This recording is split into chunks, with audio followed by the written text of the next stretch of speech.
These are our top 10 best practices and tips for pruning your hydrangeas in fall from our many years of pruning big leaf hydrangeas. So let's get started. The main thing to know about pruning your hydrangeas is to know which hydrangeas you have and where they bloom from, what age of the wood it is. And the reason we prune them is because we want to keep them healthy and disease-free. We want to make sure that they're nice and shapely.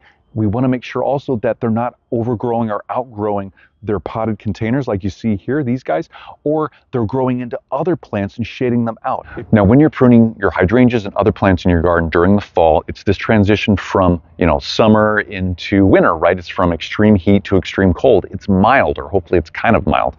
Right now, we have really mild temperatures where it's about 50 degrees during the day and about 40 or so at night.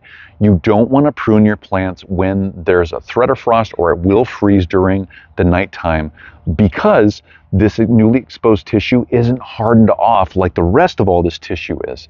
You just newly expose that tissue to all the elements, and those freezing temperatures will damage, they will freeze and kill the cells that you just newly exposed out here into the air. So wait to prune your hydrangeas if you're going to have any freezing temperatures, and wait till you get mild temperatures, and you'll have the mild temperatures even at night above freezing from maybe a week or two out, and then make your pruning cuts so your plants have time to recover, heal a little bit, and harden off those newly cut tissues. So see those buds?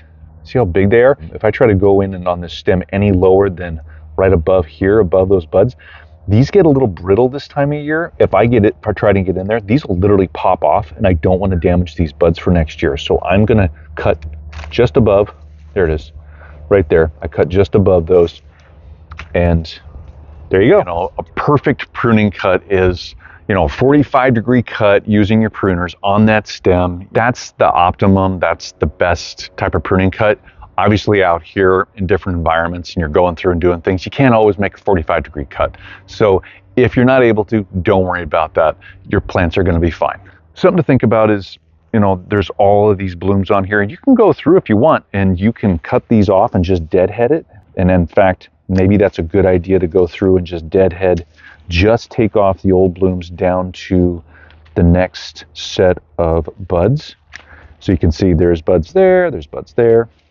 So I'm just going to go through and come down to these next set of buds, get all those dead blooms off, and then we're going to get a good idea of what this plant looks like without all the old flowers, and then we can shape it a little bit more. This is especially good if you're new to this type of pruning and you don't want to cut off too much all at once. Go through, deadhead them first, then come back and look at it and shape them. Get all these off, and then you can get a really good idea of how you want to shape it for next year. And who knows, if you just deadhead it, maybe it'll be shaped just right for you and you don't have to prune any more off.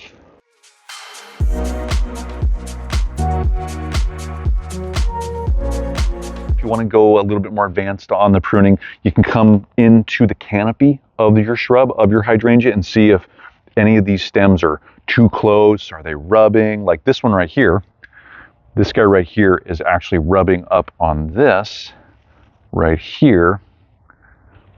See that? And you don't want that, because that can lead to tissue damage and then other bad things to happen for disease and pests. So, that one seems, that piece is dead right there. I think what I'm going to do is we're going to keep this and we're going to cut this out. So I'm going to cut it down here on the base so you don't really see it. So there you go. This is my favorite pruning tool of all time. It is the Corona 1-inch bypass hand pruners. These are the ClassicCUTs. I've used this pair for a number of years.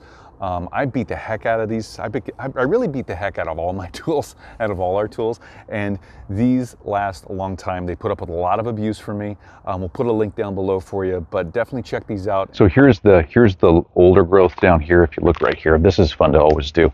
So you can see here's the older growth. Obviously, it's closer to the base.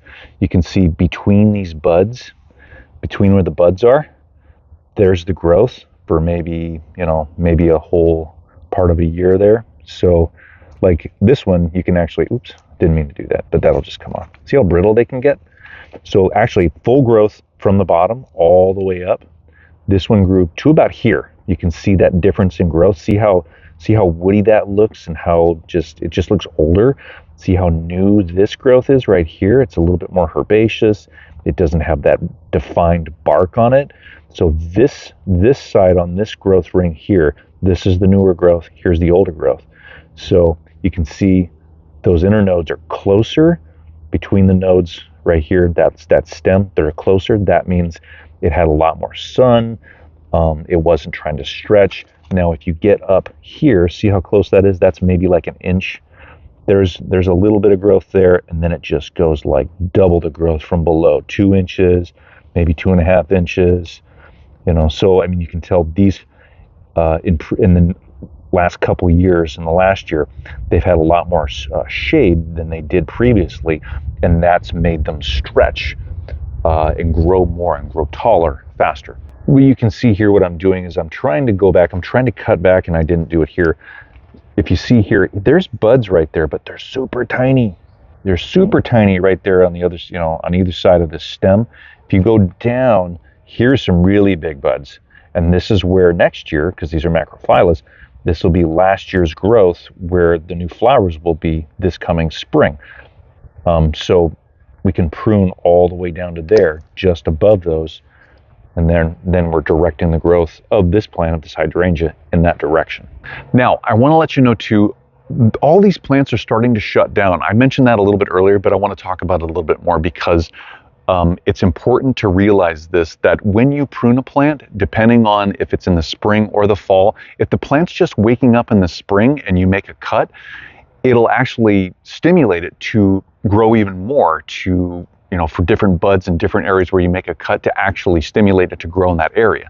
Now, in the fall, when your plants are starting to shut down because of the colder nights, this is a great time to prune because the plant isn't going to be stimulated when you prune it to grow off that new bud like I just showed you right here. This plant's not going to want to grow from those buds. It's shutting down, it's slowing down for the winter. And so this is a great thing because on some plants, if you're going to prune them and it stimulates them to grow some more, and then you get some cold weather, it'll kill that new tissue because it's not hardened off like all this tissue is right here, and it's going to hurt the plant, and it can open it up to diseases and pests and different things.